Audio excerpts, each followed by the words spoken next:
नमस्कार, आप देख रहे हैं टीएनपी न्यूज और मैं हूं आपके साथ मिशा सिंह।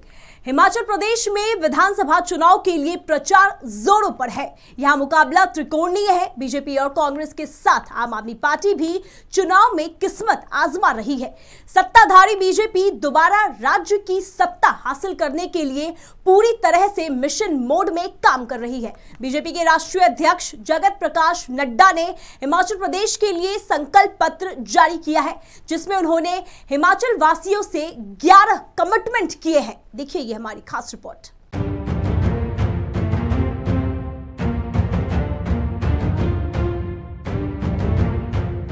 हिमाचल प्रदेश में विधानसभा चुनाव में अब महज कुछ ही दिन बाकी है। सभी राजनीतिक दलों के नेता इन दिनों हिमाचल में नजर आ रहे हैं। राज्य का सियासी पारा इन दिनों चढ़ा हुआ है। सामान्य कार्यकर्ता से लेकर प्रधानमंत्री तक हिमाचल के रण में उतर चुके हैं।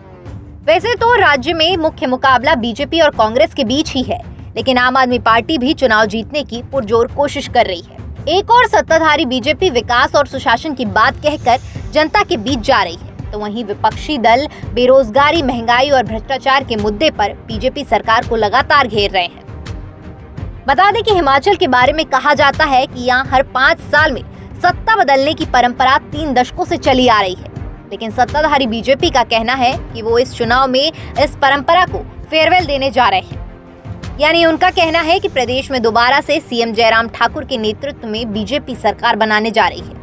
इसी को लेकर बीजेपी के राष्ट्रीय अध्यक्ष जेपी नड्डा ने अपना घोषणा पत्र जारी किया। बीजेपी ने अपने घोषणा पत्र को संकल्प पत्र का नाम दिया, जिसमें बीजेपी ने हिमाचल की जनता से 11 कमिटमेंट किए हैं। आइए ग्राफिक्स के माध्यम से जानते हैं बीजेपी के 11 कमिटमेंट। बीजेपी के संकल्प पत्र की बड़ी बातें। बीजेपी की सरकार यूनिफॉर्म सिविल कोड लाएगी, इसके लिए समिति बनेगी। किसानों को प्रधानमंत्री किसान सम्मान निधि के साथ 3000 अतिरिक्त देने का वादा। 8 लाख नौकरी के अवसर पैदा किए जाएंगे। सभी गांवों को पीएम ग्रामीण सड़क से जोड़ा जाएगा। बीजेपी शक्ति कार्यक्रम में 12,000 करोड़ खर्च करेगी। इससे धार्मिक स्थलों के इर्द गिर्द को डेवलप किया जाएगा। सेब बागवानों के लिए पैकेजिंग के लिए जीएसटी में राहत। 5 नए मेडिकल कॉलेज। सरकार 9,000 करोड़ की स्टार्टअप योजना लाएगी, जो युवाओं को फायदा देगी। शहीदों के परिजनों की सहायता राशि बढ़ाई जाएगी। वक्फ संपत्ति की जांच कराई जाएगी। इसके बाद जेपी नड्डा ने कहा कि हिमाचल के लोगों में बीजेपी के प्रति प्रेम देखने को मिल रहा है।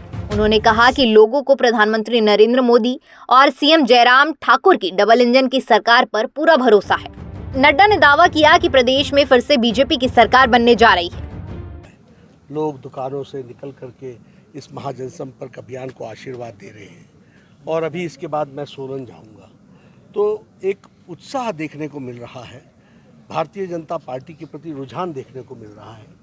प्रधानमंत्री मोदी जी के प्रति अथाह प्रेम हिमाचल प्रदेश की जनता ने संजो के रखा है और अटूट विश्वास और जो विकास के काम हैं उसको जिस तरीके से ज़मीन पर हमारे जयराम ठाकुर जी ने उतारा है, उसको आशीर्वाद देने का हिमाचल की जनता ने मन बनाया है और 12 तारीख को वो भरपूर आशीर्वाद भारतीय जनता पार्टी को देगी।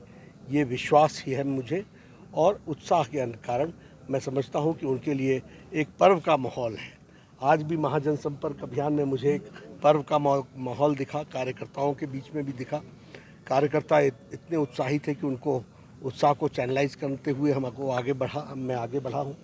तो इस संपर्क अभियान में मीडिया के साथियों से मेरा निवेदन है कि आप ज़्यादा से ज़्यादा हमारी आवाज़ को जनता के बीच में ले जाएं और आशीर्वाद को और बुलंद करें, यही मुझे कहना है। बीजेपी पूरे उत्साह के साथ दोबारा राज्य में सरकार बनाने के लिए पुरजोर कोशिश कर रही है। तो वहीं कांग्रेस की बात करें तो भले ही कांग्रेस महासचिव प्रियंका गांधी ने राज्य की कमान संभाल रखी है, लेकिन इस चुनाव में कांग्रेस का कुछ ज्यादा फोकस नहीं है।